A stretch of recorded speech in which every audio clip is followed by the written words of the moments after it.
সংসারে যখনই কোনো সমস্যা আসে তখন আমরা আমাদের সব থেকে বড় সম্বলের কাছে আশ্রয় খুঁজি, তা হলো আমাদের বিশ্বাস। এবার প্রশ্ন হলো এটাই যে এই বিশ্বাস কার উপর করা যেতে পারে? পরিবারের উপর, বন্ধুর উপর, নাকি তাদের উপর বিশ্বাস করা উচিত যাদেরকে আমরা কখনো সঙ্গ দিয়েছি? দেখুন, এই সংসারে বিপদের সম্মুখীন হলে কে আপনাকে সাহায্য করবে সেটা নির্বাচন করা আপনার হাতে নেই। সেটা সেই সকল ব্যক্তির উপর নির্ভরশীল যে তারা আপনাকে সাহায্য করবে নাকি করবে না। অর্থাৎ যখনই কোনো বিপদ আসে সর্বপ্রথম তার সম্মুখীন আমাদের নিজেকেই হতে হয়, আর তার জন্য প্রস্তুত থাকা প্রয়োজনীয়। সেই শক্তি, সেই সাহস অর্জন করা প্রয়োজনীয়। দেখুন, যখনই অন্ধকার আসে তখন সবার আগে কে আপনাকে ত্যাগ করে চলে যায়? আপনার নিজেরই ছায়া। এই অন্ধকারের সম্মুখীন হতে হয় অন্তরের প্রদীপের দ্বারা, অন্তরের আত্মা দ্বারা। তবেই আপনি অন্ধকারের ওপর জয়লাভ করতে পারবেন। সেই জন্য যে বিপদই আসুক না কেন নিজেকে তার জন্য প্রস্তুত রাখা উচিত। সেই সাহস নিয়ে আসুন। এমন কোনো বিপদ নেই যে আপনাকে ভেঙে দিতে পারে। আসুন আমার সাথে ভালোবেসে বলুন, রাধা রাধা। লোভ আপনার অন্তরের আরো একটা শত্রু।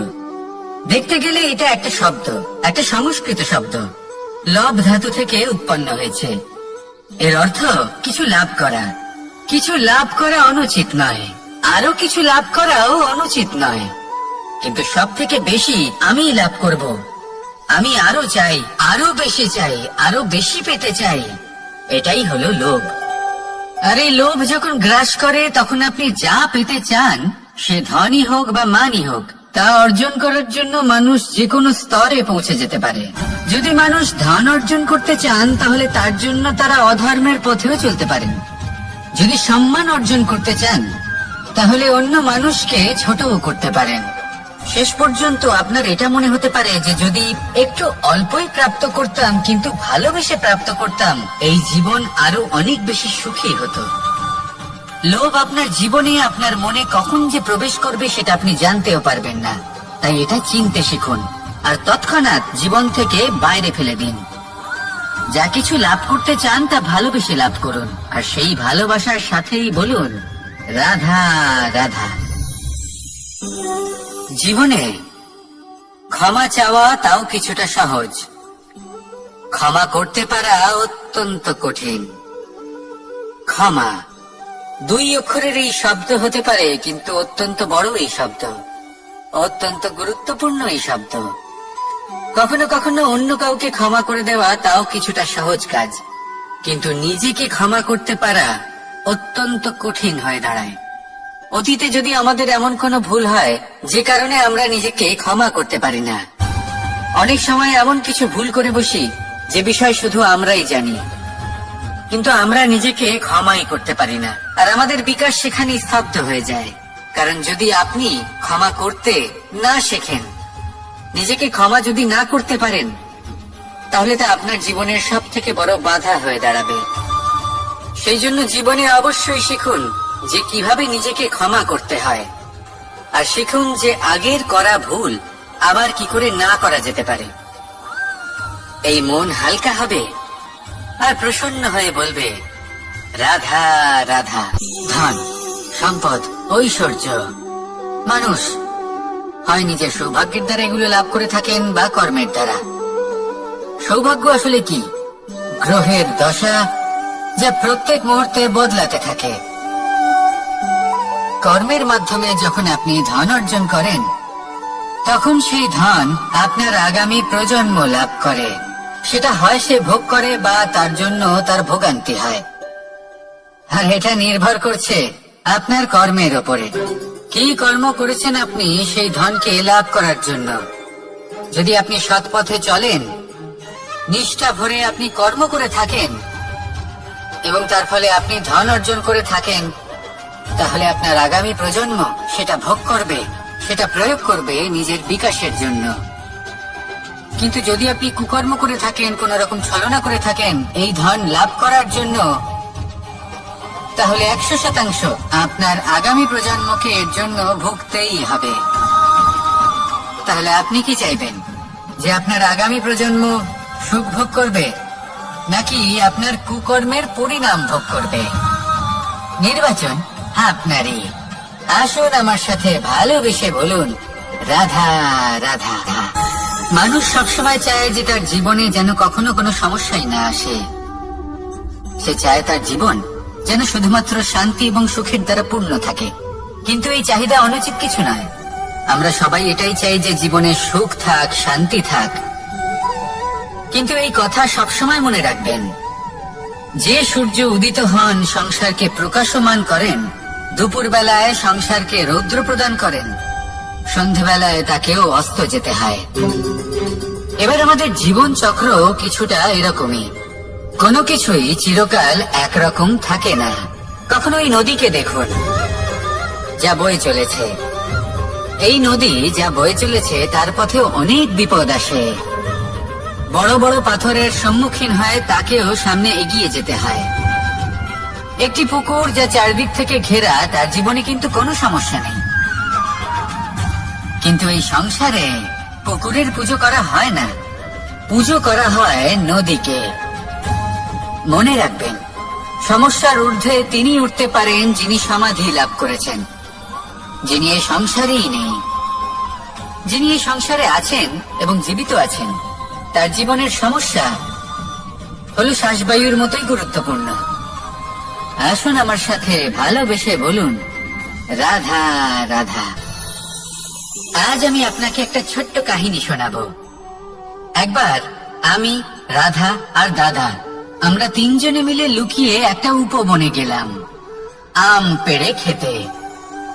অনেক পরিশ্রম করে আমরা ওখানে পৌঁছলাম আর আমরা আশ্চর্যচকিত হয়ে গেলাম এটা দেখে যে এবার তো আম পাকেইনি। এবার দাদা কি করলেন, একটা আম পারলেন আর সেটা চাখলেন, আর উনি নিরাশ হয়ে পড়লেন। উনি বললেন যে এটা তো খুবই টক। তারপর রাধা একটা আম পারলো আর সেটা চেখে দেখলো, আর রাধা উৎসাহিত হয়ে পড়ল। আমি রাধাকে জিজ্ঞেস করলাম, কি হয়েছে, তুমি এত উৎসাহিত কেন?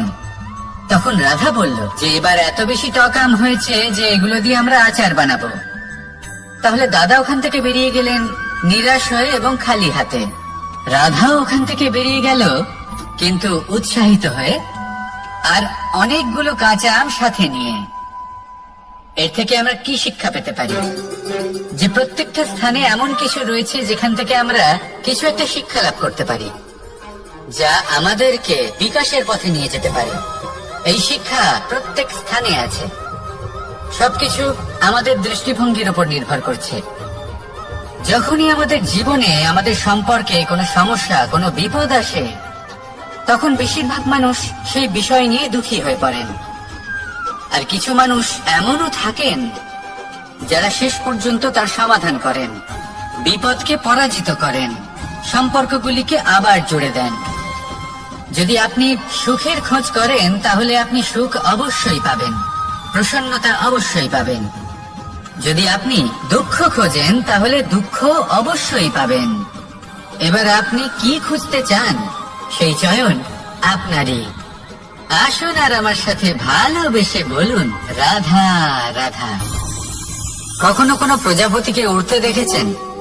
কি সুন্দর উড়ে বেড়ায় সে, এক ফুল থেকে অন্য ফুলে, এক পাতা থেকে অন্য পাতার উপর। কিন্তু সে কিভাবে উড়তে শেখে কখনো ভেবেছেন? জন্ম থেকেই কিন্তু প্রজাপতির ডানা থাকে না, ও কিন্তু ছোট্ট একটা ডিমের আকারে জন্ম লাভ করে। তারপর সেই ডিমটি ভেঙে একটি কীট বাইরে আসে। আস্তে আস্তে সে বড় হয়, ওর শক্তি বৃদ্ধি পায়। তারপর সে সেই কীট দশা ত্যাগ করে নিজের ডানাগুলি মেলে। এই প্রক্রিয়া তার কাছে সরল নয়, অত্যন্ত যন্ত্রণাদায়ক প্রক্রিয়া, কিন্তু সে সেই যন্ত্রণা মেনে নেয়। আর তারপর আস্তে আস্তে সে উড়তে শেখে। শুধুমাত্র আকাশে উড়ে বেড়ায় তা নয়, আমাদের মনের মাঝে উড়ে বেড়ায়। এবার এই ডিম থেকে প্রজাপতি হয়ে ওঠার যে যাত্রা, এটা যতটা কঠিন, ততটাই কঠিন হয় এই সংসারে শ্রেষ্ঠ কর্ম করা, ততটাই কঠিন হয় এই সংসারে মহান হয়ে ওঠা। সেই জন্য প্রয়োজনীয় প্রচেষ্টা এবং সময়। নিরন্তর প্রচেষ্টা করতে থাকুন, পর্যাপ্ত সময় নিন এবং আপনি নিজেকে এই আকাশে উড়ন্ত অবস্থায় পাবেন। আসুন আমার সাথে ভালোবেসে বলুন, রাধা রাধা, রাধা রাধা। আপনারা হয়তো ভাবছেন কি আশ্চর্য ব্যাপার, প্রত্যেকবার আমি কথা শেষ হওয়ার পরে রাধা রাধা বলি, এইবার আমি আগেই বলে দিলাম। কারণটা কি? কারণ হলো অত্যন্ত বিশেষ। প্রত্যেকবার কথা সমাপ্ত হবার পরে আপনাদের সবার মধ্যে ভালোবাসা বিতরণ করতে চাই, তাই রাধা রাধা বলি। কিন্তু এইবার এই নতুন এবং বিশেষ সূত্রপাতে প্রথমে প্রেম বিতরণ করা অত্যন্ত আবশ্যক। এবার একটা বিষয় আছে যা জানেন হয়তো সকলেই, কিন্তু বুঝতে খুব কম জন পারেন। এই প্রেম, এই আনন্দ, এই সকল কিছুর সূত্রপাত হয় নিঃস্বার্থ আবেগের দ্বারা। ঠিক যেমন একজন মাতাকেই দেখে নিন। যখনই একজন মাতা সন্তানকে জন্ম দেন, তখন এই সংসার ভুলে যায় যে তার জন্য এটা একটা নতুন জন্ম। কারণ একজন নারী তখন একজন মাতৃরূপে নতুন ভাবে জন্ম নেন। একজন নারী স্ত্রী ও গৃহবধূ রূপে কিছু অধিকার লাভ করে থাকেন, কিন্তু তিনি যখন মা হয়ে যান তখন তিনি শুধুই দান করতে শেখেন। নিজের সন্তানের জন্য কত কিছুই না করেন, তাকে বাৎসল্যের সাগরে ভাসিয়ে নিয়ে যায়। এই সংসারে রাজকুমার জন্ম নিতেই পারেন, তাকে রাম এবং লক্ষণ কিন্তু মায়েরাই বানিয়ে তোলেন। একজন গোয়ালা জন্ম নেয়, তাকে দ্বারকাধীশ একজন মাই বানিয়ে তোলেন। পিতা হলেন সেই পর্বত যার একটা অংশ হলো তার সন্তান, কিন্তু মা হলেন সেই শিল্পী যিনি একটা পাথরকে খোদাই করে এমন এক মূর্তি গড়ে তোলেন যাকে সকলে পূজনীয় মনে করেন। তাহলে স্মরণ করুন সেই সকল মুহূর্ত যেগুলি আপনি নিজের মাতার সাথে অতিবাহিত করেছেন। অনুভব করতে পারবেন যে কিভাবে এক মুহূর্তেই এই মন প্রফুল্ল হয়ে ওঠে। এবারের কারণ কি? এর কারণ হলো এই জীবনের আসল দ্বারই হলো মমতা।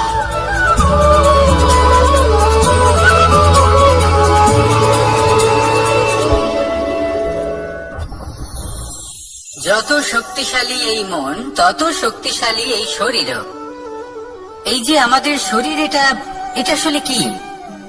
এ হলো একটা রথের মতো। আর একটা রথ ততক্ষণ চলতে পারবে না যতক্ষণ না তাকে কোনো সারথি চালাবে।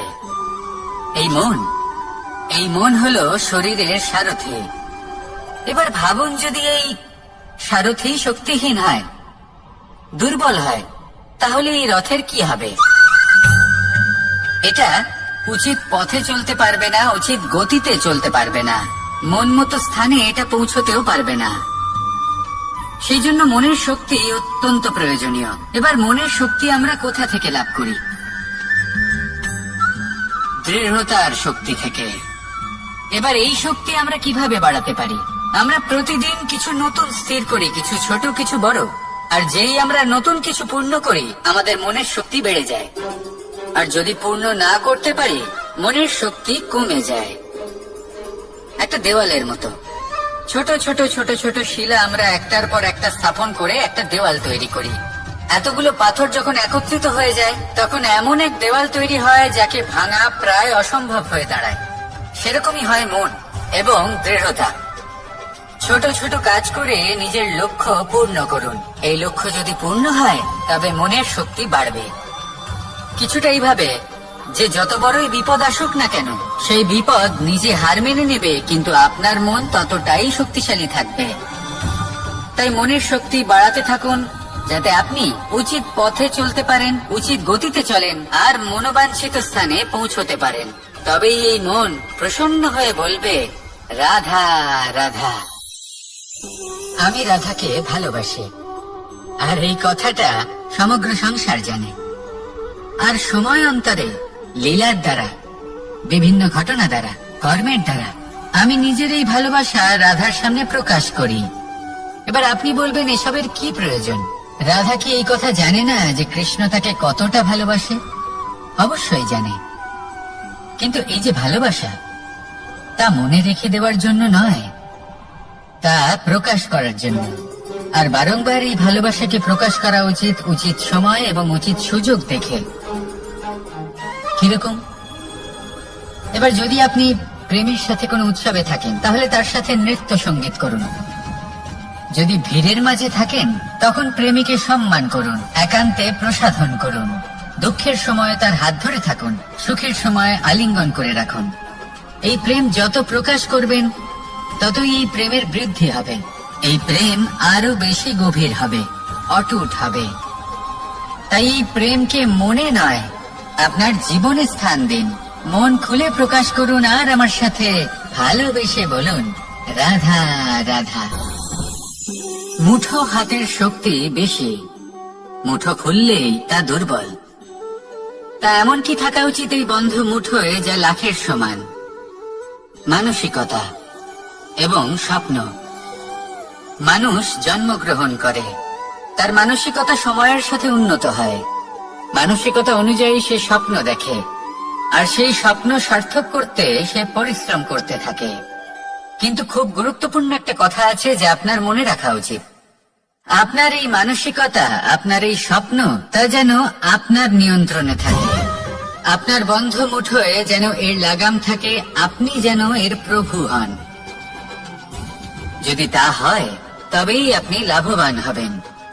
যদি এরা আপনাকে নিয়ন্ত্রণ করতে থাকে, যদি আপনার মুঠো খুলে যায়, না পথ আপনার নিয়ন্ত্রণে থাকবে, না মানসিকতা থাকবে, না স্বপ্ন নিয়ন্ত্রণে থাকবে। আর যদি তাই হয়, তাহলে আপনি আপনার ভবিষ্যৎ নষ্ট করে ফেলবেন। তাই নিয়ন্ত্রণ করতে শিখুন নিজের বিচার বুদ্ধি, নিজের মানসিকতা, নিজের স্বপ্নকে।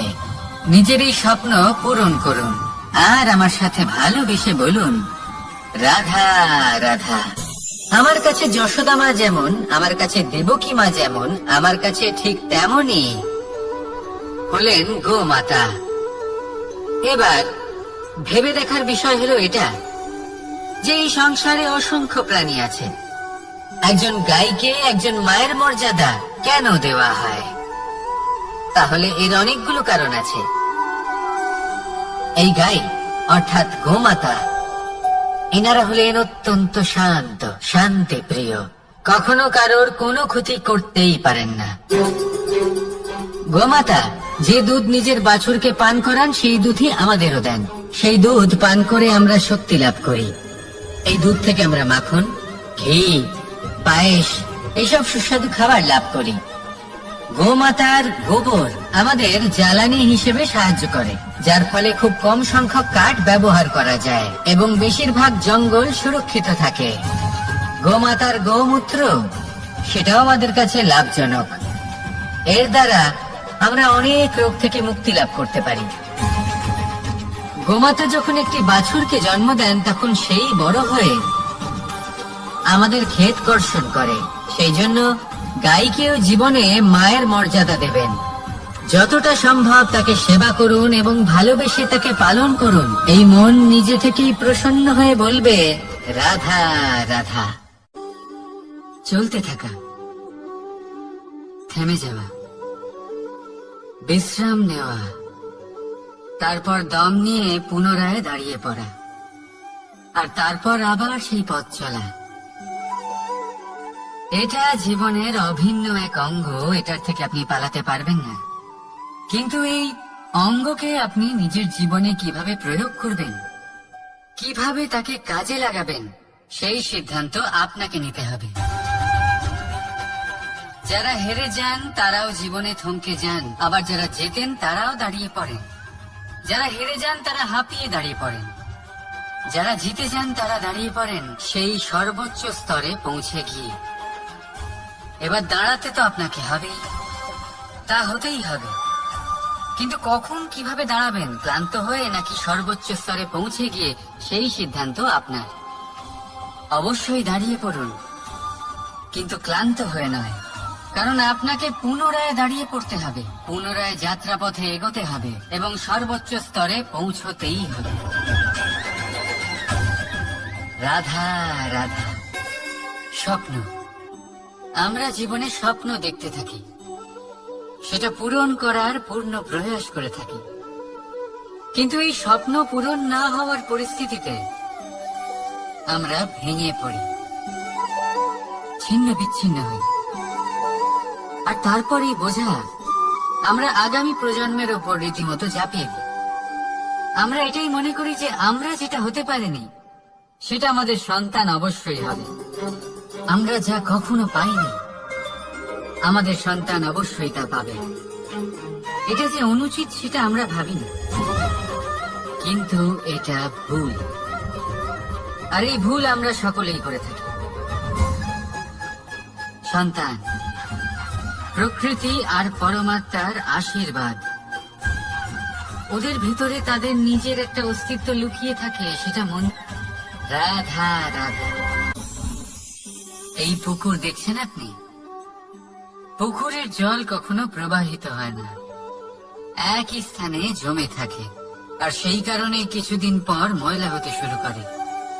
কিন্তু তাও আমরা একে ত্যাগ করি না, আমরা তবুও একে পুজো করি।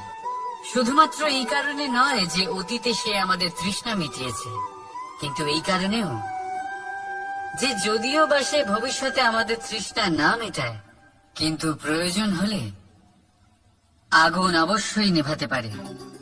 ঠিক সেই রকমই হয় আমাদের সম্পর্ক, সম্পর্ক যা আমরা বহু বছর পরিশ্রম করে তৈরি করি, যে দরকার পড়লে আমাদের সহায়ক হয় কোনো না কোনো ভাবে। সেই জন্য সম্মান করতে শিখুন এই সম্পর্কগুলিকে, শিখুন এই সম্পর্কগুলিকে অটুট রাখতে। কথায় কথায় এই সম্পর্কগুলিকে ভেঙে দিতে শিখবেন না। রাধা রাধা। বিষ, এই শব্দটা শুনলেই মনে অনেক কল্পনা জন্ম নেয়। কল্পনা অসহ্যকর তিক্ততা, কল্পনা অত্যন্ত বেদনাদায়ক মৃত্যু। এবার যদি আপনাকে জিজ্ঞেস করা হয় যে সবচেয়ে বিষাক্ত বিষ কোনটা, তাহলে আপনি কি বলবেন? কেউ বলবে সর্পের বিষ, কেউ বলবে কাঁকড়া বিছের, কেউ বলবে কালকিউটের বিষ। কিন্তু না, এই সমস্ত রকম বিষ সেই বিষের সামনে টিকতে পারবে না যাকে আমরা বলে থাকি কানের মধ্যে ঢালা বিষ। শুনতে অত্যন্ত মিষ্টি, কিন্তু তিক্ততায় অত্যন্ত বিষাক্ত। পেটের মধ্যে যাওয়া এই বিষ শুধুমাত্র একটি মানুষের মৃত্যুর কারণ হয়, কেবল একটি। কিন্তু কানের মধ্যে ঢালা এই বিষ একাধিক সম্পর্কের নাশ করতে পারে। আর এটাতে সেই ব্যক্তির ভুল নেই যে আপনার কানে বিষ ভরেছে, আপনি তাকে দোষ দিতে পারেন না। এখানে দোষ আপনার নিজের, যে এই বিষকে আপনি নিজের উপরে প্রভাব ফেলতে দিয়েছেন, এই বিষকে সুযোগ দিয়েছেন আপনার ক্ষতি করতে। এটা আপনার ভুল। সেই জন্য কুমন্ত্রণায় কখনো কান দেবেন না। আপনার মনে ভালোবাসার দৃঢ়তা জাগিয়ে তুলুন আর নষ্ট করে দিন এই সংসারের সমস্ত বিষের প্রভাব। রাধা রাধা। জীবন, আমাদের এই জীবন, সুখ আর দুঃখ, এই দুইয়ের মিশ্রণ। এদের সংমিশ্রণই জীবনের ভারসাম্য বজায় রাখে। এখন এই সুখ, সুখ এমন এক বস্তু যাকে সবাই খুঁজে চলেছে। দুঃখ এমন এক অনুভূতি যা সবার কাছে আছে। আমাদের প্রত্যেকের জীবনে সুখ আর দুঃখ আসতে থাকবে আর যেতেও থাকবে। এটা অবশ্যই জীবনে থাকবে, কিন্তু সফলতা এটা সবার জীবনে আসে না। কেন? কারণ এই সফলতা সুখ আর দুঃখের দ্বারা প্রাপ্ত হয় না। সফলতা প্রাপ্ত হয় নিজের উপরে বিশ্বাস করতে থাকলে। আকাশের ওই সূর্যকে দেখুন, সূর্যের বিশ্বাস আছে নিজের উপর যে সে সমস্ত জগৎকে আলোকিত করতে পারবে, নিজের প্রথম রশ্মি দিয়ে অন্ধকারকে দূর করতে পারবে। সূর্য এই বিশ্বাস নিয়েই আসে, আর কিছুক্ষণের মধ্যেই সমস্ত সংসার থেকে অন্ধকারকে বিনাশ করে ফেলে সে। তাহলে মনে রাখবেন, এই সুখের আভাস, এই দুঃখের অনুভূতি আসতেও থাকবে আর যেতেও থাকবে। শুধু নিজের উপরে বিশ্বাস রাখুন, তারপর দেখবেন এই সফলতা আপনার দাস হয়ে থাকবে।